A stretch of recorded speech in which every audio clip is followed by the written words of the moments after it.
ಇದು ಸೇಮು ಮದುವೆ ಮನೆಯಲ್ಲಿ ಭಟ್ರು ಮಾಡೋ ಬಿಸಿಬೇಳೆ ಬಾತ್ ಟೇಸ್ಟ್ ಥರನೇ ಇರುತ್ತೆ. ಅಯ್ಯಂಗಾರ್ ಅವ್ರು ಯಾಕೆ ಮಾಡ್ತಾರೆ ಹಾಗೆ ಇರುತ್ತೆ. ಈ ವಿಡಿಯೋನ ಕೊನೆ ತನಕ ನೋಡಿ, ಎಲ್ಲೂ ಸ್ಕಿಪ್ ಮಾಡಬೇಡಿ. ಹಾಯ್ ಫ್ರೆಂಡ್ಸ್, ನಾನು ನಿಮ್ಮ ಚೈತ್ರ ಕಿಚನ್. ನಾನಿವತ್ತು ಮದುವೆ ಮನೆ ಶೈಲಿಯ ಬಿಸಿಬೇಳೆ ಬಾತ್ ಹೇಗೆ ಮಾಡೋದು ಅಂತ ಹೇಳ್ಕೊಡ್ತೀನಿ. ಬಿಸಿಬೇಳೆ ಬಾತ್ ಮಾಡೋಕ್ಕೆ ಏನೇನು ಇಂಗ್ರೀಡಿಯೆಂಟ್ಸ್ ಬೇಕು ಅಂದರೆ, ನಾನು ಒಂದು ದೊಡ್ಡ ಬೌಲಲ್ಲಿ ಅಕ್ಕಿ ತೊಗೊಂಡಿದ್ದೀನಿ. ಅದೇ ಬೌಲ್ ಮೆಜರ್ಮೆಂಟಲ್ಲಿ ಅರ್ಧ ಬೌಲಷ್ಟು ಬೇಳೆ ತೊಗೊಂಡಿದ್ದೀನಿ. ಬೇಳೆ ಅರ್ಧ ತೊಗೊಳ್ಳಿ, ಅಕ್ಕಿನ 1 ಬೌಲ್ ತೊಗೊಳ್ಳಿ. ಬಿಸಿಬೇಳೆ ಬಾತ್ ಪೌಡರು, ಒಂದು ನಿಂಬೆಹಣ್ಣು ಗಾತ್ರದ ಹುಣಸೆಹಣ್ಣ ನೆನೆಸಿ ಇಟ್ಕೊಂಡಿದ್ದೀನಿ. ಅದಕ್ಕೆ ತರಕಾರಿಗಳು ಗೆಡ್ಡೆಕೋಸು, beans, carrot, capsicum, 1 tomato, 1 medium size ಈರುಳ್ಳಿ ಕಟ್ ಮಾಡಿ ಇಟ್ಕೊಂಡಿದ್ದೀನಿ. ಒಗ್ಗರಣೆಗೆ ಸಣ್ಣ ಈರುಳ್ಳಿ, ಕೊಬ್ಬರಿ, ಬ್ಯಾಡಗಿ ಮೆಣಸಿನ್ಕಾಯಿ, ಕೊತ್ತಂಬರಿ ಸೊಪ್ಪು, ಕರ್ಬೇವಿನ ಸೊಪ್ಪು ಮತ್ತು ಕಡಲೆ ಬೀಜ. ಈಗ ಹೇಗೆ ಮಾಡೋದು ಅಂತ ನೋಡ್ಕೊಬರೋಣ. ಮೊದಲಿಗೆ ಕುಕ್ಕರಲ್ಲಿ ಮಾಡ್ತಾ ಇದ್ದೀನಿ ನಾನು ಬಿಸಿಬೇಳೆ ಬಾತು. ಮತ್ತು ತೊಗರಿಬೇಳೆ ಮತ್ತು ಅಕ್ಕಿನ ಒಂದು 2 ರಿಂದ 3 ಸಲ ವಾಶ್ ಮಾಡ್ಕೊಳ್ಳೋಣ. ಕುಕ್ಕರ್ ಕಾಯ್ತಾ ಇರಲಿ ತನಕ. ನೋಡಿ, ಇದು ಒಂದು 2 ನಿಮಿಷ ನೆನೀತಾ ಇರಲಿ, ಹಂಗೆ ತರಕಾರಿ ಎಲ್ಲ ಹಾಕೋ ತನಕ. ನಾನೀಗ ಕುಕ್ಕರ್ ಕಾಯಕ್ಕೆ ಇಟ್ಕೊಂಡಿದ್ದೀನಿ. ಬೀನಿಸ್ ಹಾಕೊಳ್ತಾ ಇದ್ದೀನಿ, ಕ್ಯಾರೆಟು, ಗೆಡ್ಡೆಕೋಸು, ಬೀನಿಸು, ಗೆಡ್ಡೆಕೋಸು ಹಾಕಿದ್ದೀನಿ. ನೀರು ಹಾಕ್ಕೊಳ್ತೀನಿ. ಇದು ತರಕಾರಿ ಮತ್ತು ಬೇಳೆ ಅಕ್ಕಿ ಬೇಯಕ್ಕೆ ಎಷ್ಟು ನೀರು ಬೇಕೋ ಅಷ್ಟನ್ನು ಹಾಕ್ಕೊಳ್ಳೋಣ. ಅಕ್ಕಿ ಮತ್ತು ಬೇಳೆನ ಇದ್ರೊಳಗಡೆ ಸೇರಿಸ್ಕೊಳ್ತಾ ಇದ್ದೀನಿ. ಇದು ವಿಷಲ್ ಹೊಡೆದ್ಮೇಲೆ ನಾವು ಹೆಚ್ಚಿಸ್ಕೋಬೇಕಾಗುತ್ತೆ, ಅದರಿಂದ ಈಗ ನೋಡಿಕೊಂಡು ಸ್ವಲ್ಪ ನೀರು ಹಾಕ್ತೀನಿ. ಇವಾಗಲೇ ಟೊಮೊಟೊನೂ ಆ್ಯಡ್ ಮಾಡ್ಕೊಳ್ತೀನಿ ಮತ್ತು ಈರುಳ್ಳಿನೂ ಹಾಕ್ಕೊಳ್ತೀನಿ. ಉಪ್ಪೇಕು ನೋಡ್ಕೊಂಡು ಉಪ್ಪು ಹಾಕ್ಕೊಳ್ಳೋಣ. ಆಮೇಲೆ ರುಚಿ ನೋಡಿ ಉಪ್ಪು ಹೆಚ್ಚಿಸ್ಕೊಂಡ್ರೆ ಆಗುತ್ತೆ. ಇದು ಒಂದು 3 ವಿಷಲ್ ಹೊಡೀಲಿ. ತರಕಾರಿ ಮತ್ತು ಬೇಳೆ ಎಲ್ಲ ಚೆನ್ನಾಗಿ ಸ್ಮ್ಯಾಶ್ ಆಗುತ್ತೆ. ನಾನು ಹೇಗೆ ತೋರಿಸ್ತಿದ್ದೀನಿ ಆ ಥರ ಬಿಸಿಬೇಳೆ ಬಾತನ್ನ ಮನೇಲಿ ಮಾಡಿ ಹೇಗೆ ಬಂದಿತ್ತು ಅಂತ ಕಮೆಂಟ್ ಬಾಕ್ಸಲ್ಲಿ ಕಮೆಂಟ್ ಮಾಡಿ. ಈ ವಿಡಿಯೋನ ಕೊನೆ ತನಕ ನೋಡಿ. ಇವಾಗ 3 ವಿಷಲ್ ಹೊಡ್ಸ್ಕೊಳ್ಳೋಣ. ನೋಡೋಣ ಹೇಗೆ ಬಂದಿದೆ ಅಂತ. ನೋಡಿ, ಅಕ್ಕಿ ಬೇಳೆ ತರಕಾರಿ ಎಲ್ಲ ಚೆನ್ನಾಗಿ ಬೆಂದಿದೆ. ಗ್ಯಾಸ್ ಸ್ಟವ್ನ ಕಸ್ಕೊಳ್ತೀನಿ. ಮತ್ತು ನೀರು ಹಾಕ್ಕೊಳ್ಳೋಣ ಎಷ್ಟು ಬೇಕು ನೋಡಿಕೊಂಡು. ನೋಡಿ, ಇಷ್ಟಿದ್ರೆ ಸಾಕು. ಬೇಳೆ ಎಲ್ಲ ಚೆನ್ನಾಗಿ ಬೆಂದಿದೆ, ತರಕಾರಿನೂ ಚೆನ್ನಾಗಿ ಬೆಂದಿದೆ. ಇದನ್ನ ಇವಾಗ ಈ ಕಡೆ ಇಟ್ಕೊಳ್ತೀನಿ. ಈ ಕಡೆ ಒಗ್ಗರಣೆಗೆ ರೆಡಿ ಮಾಡ್ಕೊಳ್ಳೋಣ. ಬಾಂಡಿ ಇಟ್ಕೊಳ್ತೀನಿ.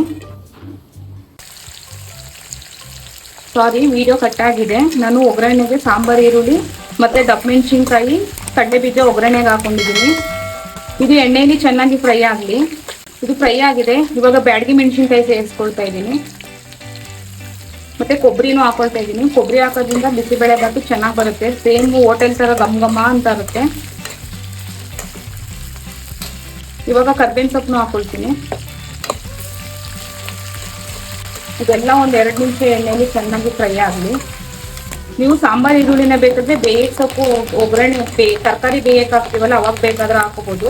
ಒಗ್ಗರಣೆಗೆ ಹಾಕಿದ್ರೆ ಟೇಸ್ಟ್ ಚೆನ್ನಾಗಿ ಬರುತ್ತೆ. ಬೇಗನೂ ಬೆಂದ್ಬಿಡುತ್ತೆ. ಇದು ಚಿಕ್ಕ ಚಿಕ್ಕ ಈರುಳ್ಳಿ ಅಲ್ಲ, ಅದರಿಂದ ಅದು ಬೇಗ ಬೆಂದ್ಬಿಡುತ್ತೆ. ಫ್ರೈ ಆಗಿದೆ. ಈ ಟೈಮಲ್ಲಿ ನಾನು MTR ಅವರ ಬಿಸಿಬೇಳೆ ಬಾತ್ ಪೌಡರ್ನ ಸೇರಿಸ್ಕೊಳ್ತಾ ಇದ್ದೀನಿ ಒಗ್ಗರಣೆಗೆ. ಪೂರಿ ಸಣ್ಣ ಉರಿಲೇ ಇರಲಿ, ಬೇಗ ಸೀದೋಗ್ಬಿಡುತ್ತೆ ಪೌಡ್ರ್ ಹಾಕ್ತಿದ್ದಂಗೆ. ಒಂದು ನಿಂಬೆಹಣ್ಣು ಗಾತ್ರದ ಹುಣಸೆಹಣ್ಣು ಕಿವುಚಿ ಇಟ್ಕೊಂಡಿದ್ದೆ, ಅದನ್ನ ಇವಾಗ ಸೇರಿಸ್ಕೊಳ್ತೀನಿ. ಒಂದೇ ಒಂದು ಟೊಮೊಟೊ ಹಣ್ಣು ಹಾಕಿದ್ದೀನಿ, ಅದರಿಂದ ನಿಂಬೆಹಣ್ಣು ಗಾತ್ರದ ಹುಣಸೆಹಣ್ಣು ಸ್ವಲ್ಪ ಸೇರಿಸ್ಕೊಳ್ತಾ ಇದ್ದೀನಿ. ನೋಡ್ಕೊಂಡು ಹಾಕೊಳ್ಳಿ, ಹುಳಿ ಆದರೆ ಚೆನ್ನಾಗಿರಲ್ಲ. ಇದೆಲ್ಲ ಚೆನ್ನಾಗಿ ಬೇಯಲಿ. ಸ್ವಲ್ಪ ನೀರನ್ನು ಹಾಕ್ಕೊಳ್ತೀನಿ. ನೋಡಿ, ಇದು ಇವಾಗ ಚೆನ್ನಾಗೆಲ್ಲ ಒಗ್ಗರಣೆಯಲ್ಲಿ ಎಲ್ಲ ಬೆಂದಿದೆ. ಸ್ವಲ್ಪ ನೀರಾಕು ಸಹ ಬೇಯಿಸ್ಕೊಂಡಿದ್ದೀನಿ. ಹುಳಿ ಎಲ್ಲ ಚೆನ್ನಾಗಿ ಬೆಂದಿರುತ್ತೆ. ಇವಾಗ ತರಕಾರಿ ಮತ್ತು ಅಕ್ಕಿ ಬೇಯಿಸ್ಕೊಂಡು ಇಟ್ಕೊಂಡಿದ್ವಲ್ಲ, ಅದನ್ನೇ ಈ ಕಡೆಗೆ ಇಟ್ಕೊಳ್ಳೋಣ. ನೋಡಿ, ಇದು ಎಲ್ಲ ಚೆನ್ನಾಗಿ ಬೆಂದಿದೆ. ಇವಾಗ ಈ ಒಗ್ಗರಣೆ ಮಿಶ್ರಣನ ಇದ್ರೊಳಗಡೆ ಸೇರಿಸ್ಕೊಳ್ತೀನಿ.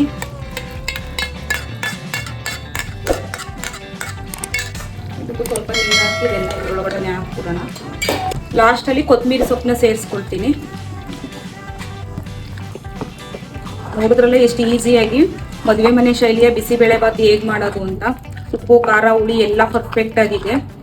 ಈ ಥರ ನೀವು ಮನೇಲಿ ಮಾಡಿ ಟೇಸ್ಟ್ ತುಂಬ ಚೆನ್ನಾಗಿ ಬರುತ್ತೆ. ಇದನ್ನ ಮನೆಯಲ್ಲಿ ಮಾಡಿ ಹೇಗೆ ಬಂದಿತ್ತು ಅಂತ ಕಮೆಂಟ್ ಬಾಕ್ಸಲ್ಲಿ ಕಮೆಂಟ್ ಮಾಡಿ. ತರಕಾರಿ ಎಲ್ಲ ಹಚ್ಚಿಟ್ಕೊಂಡ್ರೆ ಒಂದು 1/4 ಗಂಟೆಲೆಲ್ಲ, ಒಂದು 20 ನಿಮಿಷದಲ್ಲೆಲ್ಲ ಈ ಬಿಸಿಬೇಳೆ ಬಾತ್ ರೆಡಿ ಆಗುತ್ತೆ. ಟೇಸ್ಟ್ ಮಾತ್ರ ಸೂಪರ್ ಆಗಿರುತ್ತೆ. ಇದಕ್ಕೆ ತುಪ್ಪ ಹಾಕೊಂಡು ಬಿಸಿ ಬಿಸಿ ತಿಂತಾ ಇದ್ರೆ ಅದ್ರ ಮೇಲೆ ಬೂಂದಿ ಖಾರ ಹಾಕೊಂಡು ಟೇಸ್ಟ್ ತುಂಬ ಚೆನ್ನಾಗಿರುತ್ತೆ. ಇವಾಗ ಬಿಸಿಬೇಳೆ ಬಾತ್ ರೆಡಿ. 1 ನಿಮಿಷ ಈ ತರ ಕುಕ್ಕರ್ ಮುಚ್ಚಳ ಹಾಕಿ 1-2 ನಿಮಿಷ ಈ ತರ ಮಾಡೋಣ. ಮಸಾಲೆ ಎಲ್ಲ ಚೆನ್ನಾಗಿ ಹಿಡಿಯುತ್ತೆ ರೈಸ್ ಜೊತೆ. ನೋಡಿ ಎಲ್ಲ ಉಪ್ಪು ಖಾರ ರುಚಿ ಎಲ್ಲ ಹಿಡಿದಿದೆ ರೈಸ್ ಜೊತೆ. ಇವಾಗ ಗ್ಯಾಸ್ ಸ್ಟವ್ನ ಆಫ್ ಮಾಡ್ಕೊಳ್ತಾ ಇದ್ದೀನಿ. ನೋಡಿದ್ರಲ್ಲ ಬಿಸಿಬೇಳೆ ಬಾತ್ ಹೇಗೆ ಮಾಡೋದು ಅಂತ. ನೀವು ಮುಂಚೆ ಮಾಡ್ತೀರಲ್ಲ ಅದಕ್ಕಿಂತ ನಾನು ಈಗ ತೋರಿಸಿದ್ದೀನಲ್ಲ ಈ ಮೆಥಡಲ್ಲಿ ನೀವು ಮನೇಲಿ ಬಿಸಿಬೇಳೆ ಬಾತ್ ಮಾಡಿ ಸೇಮ್ ನೀವು ಮದುವೆ ಮನೆಗಳಲ್ಲೆಲ್ಲ ತಿಂದಿರ್ತೀರಲ್ಲ ಸೇಮ್ ಭಟ್ರು ಮಾಡ್ತಾರಲ್ಲ ಅದೇ ಥರ ಟೇಸ್ಟ್ ಬರುತ್ತೆ. ಈ ವಿಡಿಯೋ ನಿಮಗೆ ಇಷ್ಟ ಆದರೆ ಲೈಕ್ ಮಾಡಿ, ಶೇರ್ ಮಾಡಿ, ಸಬ್ಸ್ಕ್ರೈಬ್ ಮಾಡ್ಕೊಳ್ಳಿ. ಮತ್ತೆ ಸಿಗೋಣ ಇನ್ನೊಂದು ರೆಸಿಪಿಯೊಂದಿಗೆ. ನಾನು ನಿಮ್ಮ ಚೈತ್ರ ಕಿಚನ್.